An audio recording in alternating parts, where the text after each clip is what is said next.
आज मैं तुलसीदास जी और कुवेंपु जी इन दोनों की रचनाओं के बारे में 2-3 मिनट बातें करना चाहता हूँ। पहले ले लेते हैं तुलसीदास जी का। तुलसीदास जी अवधी और ब्रज इन दोनों भाषाओं में लिखे हैं। अवधी में उनकी प्रसिद्ध रचना रामचरितमानस है। आज पूरे भारत में, खासतौर पर उत्तर भारत में सनातन धर्मियों के घर में आज भी पाए जाते हैं रामचरितमानस। कई जाति है जिस समय वे थे तुलसीदास जी उस समय की सामाजिक स्थिति से प्रभावित होकर हिंदू धर्म का, सनातन धर्म का पुनरुत्थान का एक प्रतीक भी है ये।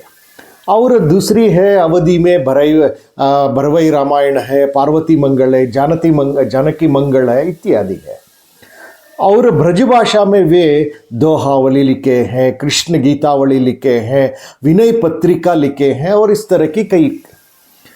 और तुलसीदास जी की याद घर घर में रोज एक और कृति के लिए याद किया जाता है, वह है हनुमान चालीसा।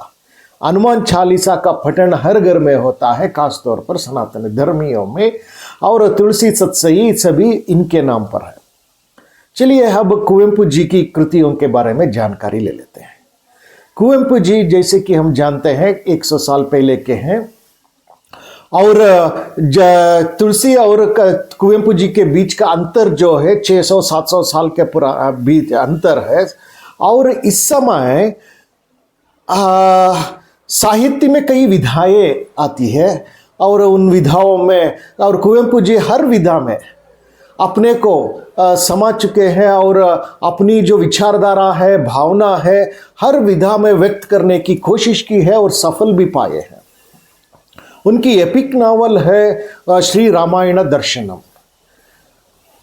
रामायण दर्शनम और तुलसी जी की रामचरितमानस 700-600 साल के बाद मतलब है। और चित्रांगदा भी है एपिक नावल। और नावल तक आते हैं तो कानूर हेग्गड़ती और मलेगड़ल्ली मधुमगड़ु है।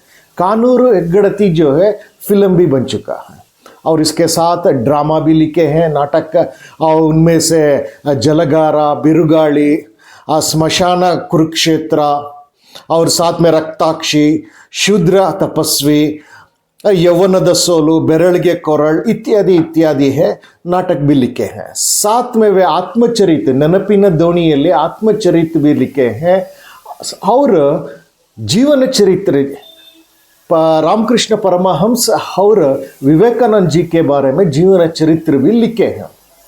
इसके साथ कई कथाएं भी लिखे हैं और क्रिटिक्स विमर्श भी लिखे हैं, विमर्श भी, और कविता भी लिखे हैं, कथा भी लिखे हैं, कविता भी लिखे हैं, जैसे कि नवीलो और कथन कवनन, प्रेम काश्मीरा इत्यादि इत्यादि है।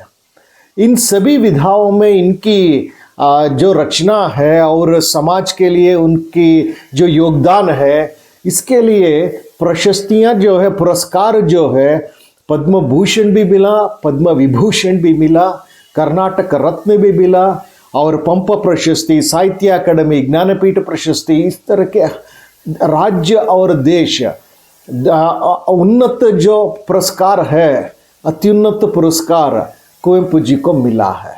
इस तरह हम ही देख पाते हैं तुलसी जी और कुवेंपु जी महान है साहित्यिक क्षेत्र में। इनकी जो योगदान है इसे गणनीय है और पता नहीं इसी तरह का योगदान कब होगा, क्या और 400 साल, 500 साल, 600 साल का इंतज़ार करना पड़ेगा, पता नहीं।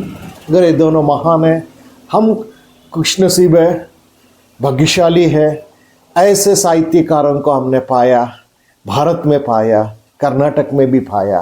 धन्यवाद।